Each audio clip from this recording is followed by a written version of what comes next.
No primeiro dia da semana, Maria Madalena foi ao sepulcro de madrugada, sendo ainda escuro, e viu que a pedra estava revolvida. Então correu e foi ter com Simão Pedro e com outro discípulo a quem Jesus amava, e disse-lhes: tiraram do sepulcro o Senhor e não sabemos onde o puseram. E saiu, pois, Pedro e o outro discípulo e foram ao sepulcro. Ambos corriam juntos, mas o outro discípulo correu mais depressa do que Pedro e chegou primeiro ao sepulcro. E abaixando-se, viu os lençóis de linho, todavia não entrou. Então Simão Pedro, seguindo, chegou e entrou no sepulcro. Ele também viu os lençóis e o lenço que estivera sobre ele, sobre a cabeça de Jesus, e que não estava com os lençóis, mas deixado no lugar à parte. Então entrou também o outro discípulo que chegara primeiro ao sepulcro e viu e creu, pois ainda não tinham compreendido a Escritura que era necessário ressuscitar ele dentre os mortos. E voltaram os discípulos outra vez para casa. Maria, entretanto, permanecia junto à entrada do sepulcro chorando, e enquanto chorava, abaixou-se e olhou para dentro do túmulo e viu 2 anjos, vestidos de branco, sentados onde o corpo de Jesus fora posto, uma cabeceira e outra aos pés. Então eles lhe perguntaram: mulher, por que choras? Ela lhes respondeu: porque levaram o corpo do meu Senhor e não sei onde o puseram. Tendo dito isto, voltou para trás e viu Jesus em pé, mas não reconheceu que era Jesus. Perguntou-lhe Jesus: mulher, por que choras? A quem procuras? Ela, supondo ser ele o jardineiro, respondeu: Senhor, se tu o tirastes, diz-me onde o pusestes, e eu o levarei. Disse-lhe Jesus: Maria. Ela, voltando-se, lhe disse em hebraico, Rabone, que quer dizer mestre. Recomendou-lhe Jesus: não me detenhas, porque ainda não subi para o meu Pai.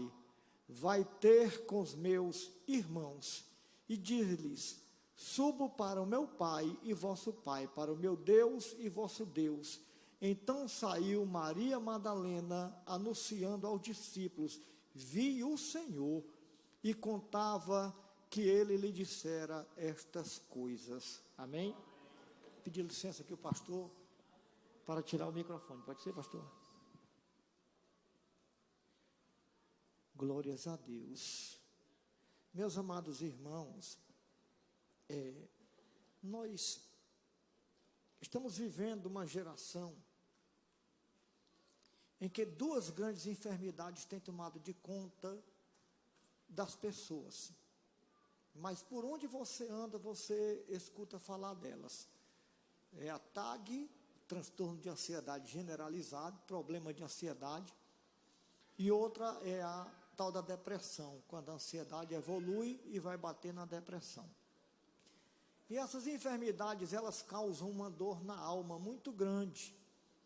Algumas têm explicação, quando a depressão ela é uma depressão causada por causas exteriores, ela é chamada depressão endógena, e tem a oxógena, que ela é uma depressão causada por um descontrole hormonal. Mas existem problemas dessas enfermidades que muitas vezes você vasculha a alma e não consegue diagnosticar a causa, o porquê que você está sofrendo deste mal, destes problemas. Eu falo, meus amados irmãos, até com uma experiência pessoal minha, porque eu mesmo já entreguei uma igreja, uma certa vez, uma igreja que estava num dos melhores momentos da história daquela igreja, 350 crentes, 2 subcongregação aberta, né? Pastor Nathaniel, ele é testemunho, ele esteve lá pregando algumas vezes, mas de repente comecei a sentir problemas, né? e quando eu fui para o diagnóstico era a tal da ansiedade. E esses problemas emocionais, meus amados irmãos, a gente sabe que é complicado, a dor da alma, porque eu entrego a igreja pensando que a coisa vai ficar boa, mas depois, quando eu caio em si, eu percebi que eu sofri percas, eu perdi a igreja, né? Fiquei com o ministério parado, e foi quebra de vínculos, muita gente que a gente amava, que estava perto, que poderia estar do meu lado, me ombreando, me ajudando, daqui a pouco, para mim eu perdi. Complicado um momento tão difícil, momento muito difícil da minha vida. E essas dores emocionais que nós sentimos, meus irmãos, ela é mais complicada do que as dores físicas, porque as dores físicas, você vai na farmácia, compra um analgésico, toma um analgésico, daqui 10, 15 minutos, aquela dor de cabeça passa, aquela dor que você está sentindo no corpo vai embora, mas a dor na alma é complicado, só Deus é quem pode trazer cura para a nossa vida. E o pior é que quando nós passamos por essas dores na alma, essas dores, ela tem a capacidade de criar personagens, cenários, né? Criar histórias, criar fantasmas nas nossas mentes, a gente passa a acreditar naquilo que não existe, naquilo que não é real, e isso assusta, leva para o pânico, joga você para o hospital, e quando chega lá não é nada, e uma injeção de diazepam, e você volta para casa. Eu mesmo cheguei a fazer eletros, ecocardiograma, hemograma completo de sangue, procurando saber, e um problemazinho emocional, com um comprimidinho resolvia. Mas a dor na alma permanecia, porque de repente voltava, e fobia social, estou falando de coisas que eu vivi com isso, né? Graças a Deus, está com uns 12 anos, e totalmente curado, já pastorei a igreja novamente, mas a Maria está passando por um problema semelhante, ela está passando por um problema de perca, ela perdeu o que mais representava na vida dela, representava tudo, felicidade, alegria, era quem supria toda a necessidade dela, quem perdoou seus pecados, e quem jogava a esperança de uma eternidade com ela lá na pátria celestial. Crucificam Jesus, e a Bíblia diz que no domingo de manhã ela pega o óleo da unção, e ela tem o propósito de visitar o túmulo de Jesus Cristo, e vai ungir o corpo de Jesus. Quando ela chega lá, meus amados irmãos, que ela percebe que a pedra do túmulo ela está removida, não está mais ali tampando o sepulcro. Quando ela olha para dentro do sepulcro, ela se assusta, porque ela não vê que o corpo de Jesus está ali. Aí a dor da sua alma aumenta de forma considerável, aumenta grandemente. E quando aquela dor aumenta, começa a surgir um fantasma na cabeça dela, apareceu na mente dela algo que na realidade não existia. Ela supôs que tinham roubado o corpo de Jesus Cristo de Nazaré. E eu pergunto para os meus irmãos, roubaram o corpo de Jesus, sim ou não? Não roubaram o corpo de Jesus. E esses momentos de perca, como eu falei para meus irmãos, eles criam um fantasma na nossa mente, a gente passa a acreditar naquilo que não existe. Quando eu olho para o patriarca Jacó, na questão de José ter desaparecido, e de repente chega um mensageiro que os seus irmãos, né, jogaram José na cova no propósito de matá-lo, mas um teve misericórdia, e viu uma caravana de escravos passando, e Rubens teve então a ideia de pegar a túnica de José, sujar de sangue de um animal, mandar a túnica para Jacó, para ele pensar que uma fera, um bicho tinha comido Jacó, enquanto eles vendiam José para aquela caravana de compradores de escravos. E no capítulo 37 de Gênesis, no versículo de número 32, está escrito assim: e enviaram a túnica de talar de mangas compridas, a túnica talar de mangas compridas. Fizeram-na levar ao seu pai e lhe disseram: achamos isto, vê se é ou não a túnica do teu filho, no caso de José. Agora o Jacó, ele a reconheceu e disse: é a túnica do meu filho. Olha o fantasma surgindo na cabeça dele, que não era real. Um animal selvagem o terá comido. Certamente José foi despedaçado. Meus irmãos, assim como eu perguntei para os irmãos, se os irmãos concordam que o corpo de Jesus foi roubado, e os irmãos responderam dizendo que não, eu pergunto para os meus irmãos novamente: José foi despedaçado e devorado por um bicho, sim ou não? Não foi. Mas esses momentos de dores, esses momentos difíceis, esses momentos circunstanciais, eles criam um fantasma na nossa mente, nos apresentando aquilo que não existe. Maria pensou que o corpo de Jesus tinha sido roubado. Jacó pensou que José tinha sido devorado, despedaçado por um animal selvagem. E nós aprendemos aqui uma lição, meus amados irmãos, que Deus quer falar com você nesta hora. Não é o que você, nesse momento circunstancial, está pensando.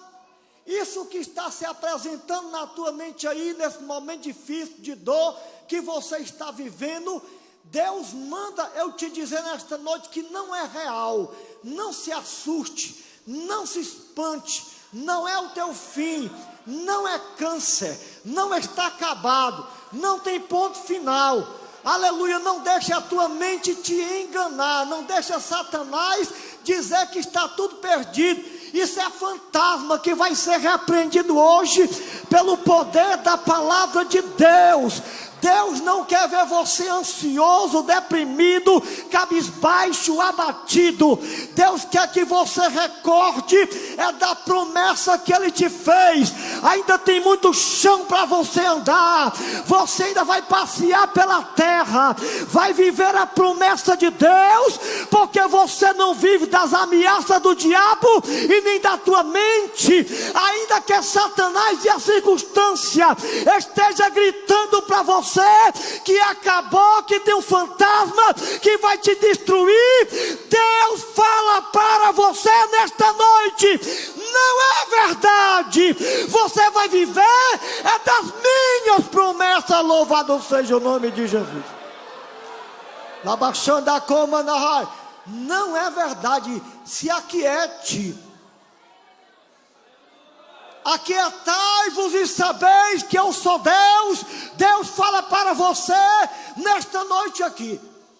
Maria está vivendo este momento de dor na sua alma. E quando nós estamos vivendo esses momentos de dores, meus irmãos, o fardo se torna tão pesado que nós não conseguimos carregar sozinho. Sempre queremos compartilhar com alguém.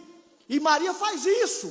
A Maria corre, vai buscar Pedro, e ela comunica a Pedro: olha, o fantasma ainda, roubaram o corpo do meu Senhor. E Pedro sai correndo para o seu sepulcro, outro discípulo também. E no versículo de número 10, meus amados irmãos, de João 20, o versículo 10, a Bíblia diz que os discípulos chegaram, eles entraram no sepulcro, eles viram que ali só estavam os lençóis, o lenço à parte, e viram que o sepulcro estava vazio. E a Bíblia diz, meus amados irmãos, no versículo de número 10, assim, desse jeito: e voltaram os discípulos outra vez para casa. Diga assim comigo: e voltaram os discípulos outra vez para casa. E nós aprendemos aqui uma lição. Qual a lição, pastor Isaac? Meu amado, a lição é essa: nunca leve ou nunca traga para o seu lugar de dor. Pessoas que não vão sentir o que você está sentindo. Maria foi buscar Pedro, foi buscar outros discípulos, e eram totalmente insensíveis, porque eles entraram, viram que o corpo não estava ali, e voltaram simplesmente para casa. Eles não conseguiram perceber que ali tinha uma mulher chorando, deprimida, sofrendo, e eles não tiveram a sensibilidade, a empatia de olhar para ela, sentir o que ela estava sentindo, né? Aleluia, reagir, fazendo alguma coisa por ela. Eles voltaram para casa. Meus amados irmãos, não leve para o teu lugar de dor pessoas que não vão sentir o que você está sentindo, não vão te ajudar. Pessoas insensíveis aumentam o problema, porque você vai sentir que a tua dor aumentou mais ainda. Só traga para o teu lugar de dor pessoa que vai chorar com você, que vai te oferecer um ombro amigo, que vai fazer uma oração, te levar um conselho.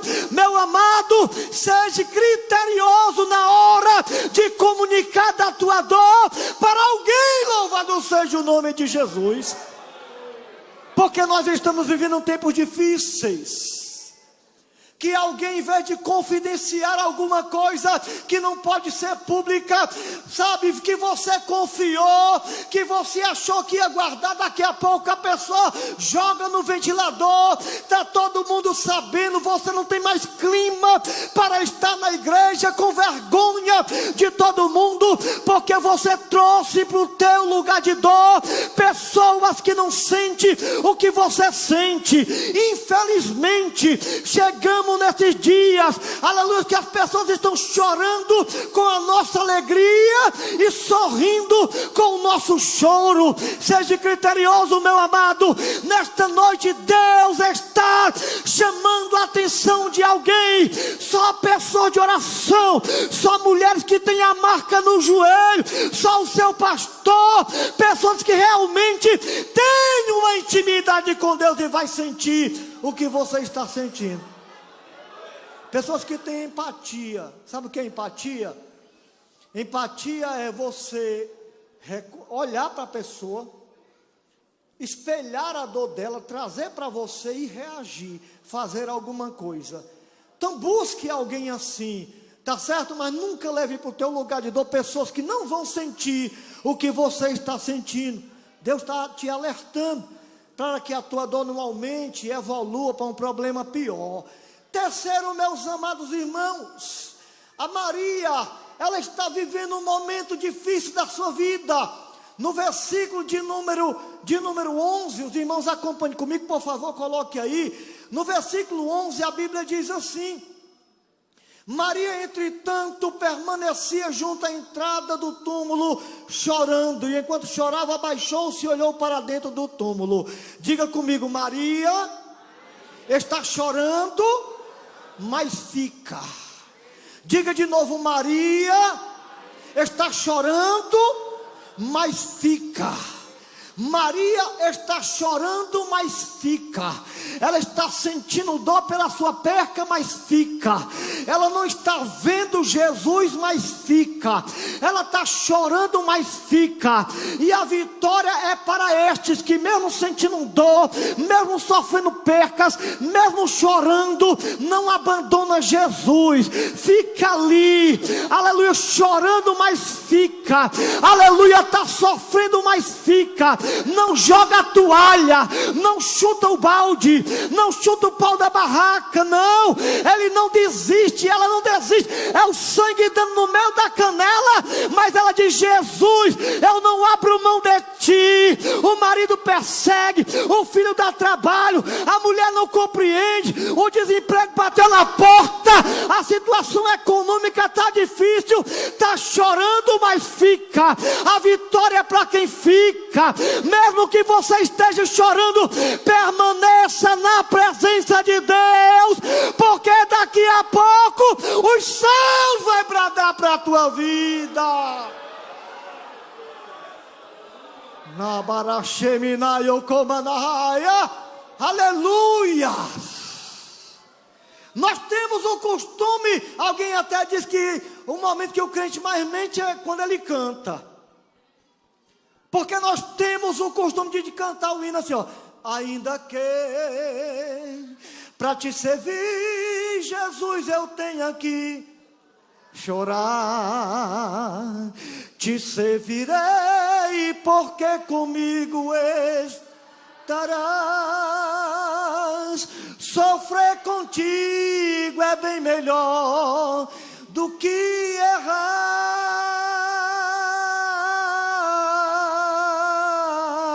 Perdoa-me, porque às vezes não consigo nem falar. Logo as lágrimas meus olhos vêm molhar, como um sinal que tu estás neste lugar. Eu sei, eu sinto Deus comunicando ao meu espírito, que tem muita gente aqui chorando, inquieta na alma, muita gente sofrendo, mas não desistiu, mas ficou na presença de Deus, está bem machucadinho, mas fica, te prepara, porque os céus vão se revelar para você. O crente nunca perde, o que permanece na presença de Deus, mesmo chorando, tem vitória do céu.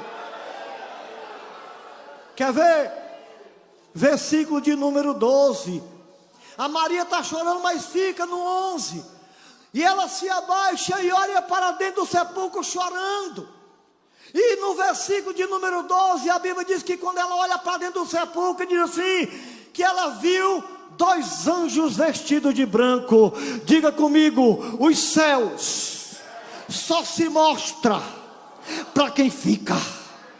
Pedro perdeu a oportunidade de ver a manifestação do céu, o outro discípulo também, mas como a Maria mesmo chorando ficou, o céu se revelou para ela. Te prepara, levanta a mão porque eu estou profetizando. Te prepara, você que fica mesmo chorando, te prepara, porque os teus olhos vão contemplar a manifestação dos céus. Eu não sei como esses anjos vão se apresentar para você, ou abrindo porta, ou curando, quebrando correntes, cadeado, fechando sepultura, dando pancada em demônio, neutralizando setas, dardos. Meu amado, te prepara, porque os céus vão se revelar para você que ficou. Glórias a Deus. Marque esta data de hoje. Oh, Espírito de Deus. Deus está derramando óleo sobre a tua cabeça agora, acredita? Deus está derramando o óleo da alegria sobre a tua cabeça. Neste momento receba a unção da alegria. Estes fantasmas do diabo vai desaparecer. Você vai acreditar na bênção de Deus na tua vida. Glórias a Deus. Deixa eu ir para frente, meus amados irmãos. Aleluia. A Maria, ela tem a manifestação dos céus. Em que momento? Diga comigo, no momento em que os homens deram as costas para ela. Foi no momento em que ela esperava de Pedro, né? Um conforto, um abraço, um consolo, que Pedro e o outro discípulo deu as costas para ela. Foi no momento que o céu se revelou para ela. Se alguém bateu a porta na tua cara, disse não para você, aleluia. Se alguém deu as costas para você, não chore, não se desespere, é um sinal de que está chegando o momento do céu se manifestar para você, aleluia. Alguém te frustrou, alguém te decepcionou, vou me entristecer? Não, eu vou me alegrar, porque a palavra de Deus está dizendo que é no momento em que os homens deram as costas para Maria, o céu se manifestou para ela. Está chegando o momento. Está chegando a hora, viu? Dessa prova terminar. Pega assim no nome de Jesus e diga assim: estou recebendo a bênção de Deus. Os céus vão se manifestar para mim. Aleluia, eu desprezo, aleluia, está de lado, jogado de canto, não vai me abater. Agora que eu vou me alegrar, porque o céu vai se manifestar para mim. Aleluia. A gente vê outra realidade nesse texto, é que Maria, ela aparece um camarada falando com ela dentro do jardim, ali no sepulcro, e ela pensa que ele é o jardineiro. Isso revela uma coisa, irmãos, uma coisa que eu não quero parar aqui, porque eu quero já terminar. Isso revela que o sepulcro era dentro de um jardim. Ou então no nosso jardim aqui, existe momentos de dores, de perca, de morte, momentos difíceis. Porém, Jesus é o jardineiro que cuida de cada florzinha dessa que está aqui, que consola. Glórias a Deus. E Jesus começa a falar com ela, ela pensa que ele é o jardineiro, e ela pergunta: olha, se foi o Senhor que tirou o corpo do meu mestre daqui, me devolve, porque eu quero levar comigo. E ela começa, aí vira as costas para ele. De repente ele chama ela pelo nome, Maria. Aí ela se vira e diz Rabone, que quer dizer mestre. Pastor Alice, ela identificou que ali era Jesus. Naquele momento, meus amados irmãos, ela está mostrando uma revelação para mim e para você. Sabe qual é a revelação? Pega aí, por favor, porque isso aqui é revelação e tem endereço certo, é a tua vida. Diga comigo: aquilo que Maria pensava estar morto, estava vivo. Pastor Zezinho, aquele que Maria pensava que estava morto, estava vivo, andando, respirando, falando com ela. Meu amado, pega aí, porque Deus está falando que não acabou, não é o fim do teu ministério. Você não vai morrer agora, não é fim do casamento. Aquilo que você pensa que está morto, está vivo. Ai, chocomana, subicomanaia, dá vontade de sair voando, de glória, de poder, de unção que eu estou sentindo neste lugar, porque não morreu, está vivo. Você pensa que está acabado, mas não, está vivo, e Deus está falando para você hoje, vai se revelar para você, não está acabado. Glórias a Deus. E para terminar, meus amados irmãos, aleluia, para quem que o céu se revela, para quem que Deus manifesta esta glória todinha, eu vou lhe dizer para quem tem coragem de testemunhar. As dores de Maria se acabou, sim ou não, quando ela viu que o que ela pensava que estava morto, estava vivo. Acabou as dores dela, problema acabado, toma posse aí. Quando ela viu que aquele que ele pensava que tinham sido roubado, estava ali pertinho dela, irmãos, isso aí acabou com a dor da Maria. Isso é a solução. Pega aí, no nome de Jesus. Acabou tudo, acabou. Hoje Deus dá um ponto final. É só receber. Agora quem recebe? A quem tem coragem de testemunhar. Sabe por quê? Eu vou lhe dizer por quê. Porque Jesus não desprezou o testemunho aqui. Tem muita gente, Maria, chorando lá fora, desesperado, pensando que eu estou morto, que roubaram o meu corpo. Talvez Pedro já tenha espalhado, que eu não estou mais no sepulcro, alguém veio aqui, levou meu corpo, roubou, né? Vai lá e diz para eles que estão sofrendo, com o coração sangrando, atribulados, estão debaixo de tempestade. Vai lá e diz para eles que eu estou vivo e continuo mesmo, operando milagre na vida deles. Meu amado, só vai receber a bênção de Deus aqueles que têm coragem de testemunhar, compartilhar. Nesta noite Deus está entregando milagres, e você tem que testemunhar da bênção de Deus. Deus abençoe a igreja em nome de Jesus. Aleluia. Eita glória.